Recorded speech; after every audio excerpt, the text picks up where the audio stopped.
What's the most significant thing I've learned since seminary that seminary did not teach? Well, maybe it wasn't that seminary did not teach it. Maybe it's just that I did not absorb it.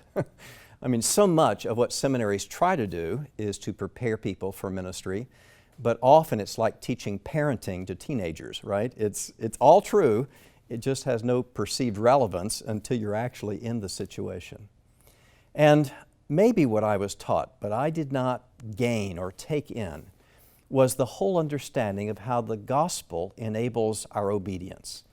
Even though I think I was taught a lot in seminary about the nature of God's commands and the precision with which that was exegeted from the Scriptures was so important, I don't think I understood the process of our sanctification, apart from just try harder or become more accountable or follow these means of grace, and by that it means you read the Bible more, you pray more, and you participate in the church more. It's all about what you do. I don't think until actually a decade or more into my ministry did I understand how the gospel actually enables our sanctification, our ability to live for God. All that understanding of what God requires is of course necessary for our sanctification. So the precision with which we look at the text of the Bible and identify what duty or doctrine is here, what should we believe about God, and what should we do in response to what we believe, all that's still there. But if all I'm doing is improving my competence or improving my performance, then I become my own Savior. I become my own strength. And ultimately my dependence upon myself becomes the means of my sanctification. The Lord began to work on me as I recognized in my own heart there had to be something more than just willpower that was going to enable me to follow my Savior. Jesus said, John 14:15, if you love me, you will keep my commands. And that's more than the finger shaking at me and saying, if you really love me, you'll keep my commands. It's actually the dynamic of the human heart, that we will do precisely what we love the most.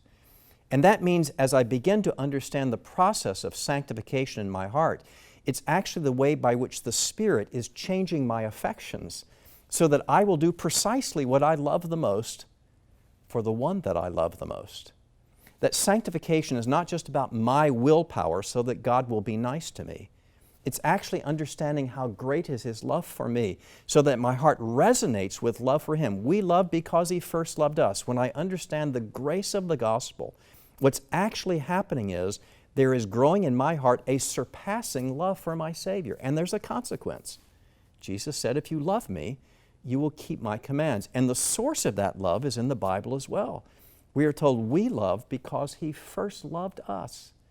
When my heart is filled with love for Christ, it's actually the power of the gospel that's coming into me. Think of it this way. The only reason sin has power in our lives is because we're attracted to it. We love it. If the sin did not attract us, it would have absolutely no power. What gives sin power in our lives is our love for it. And the way in which we overcome love for sin is with a greater love. And that means the joy of preaching, and actually the joy of the Christian life is saying, I'm not getting God to love me by being better.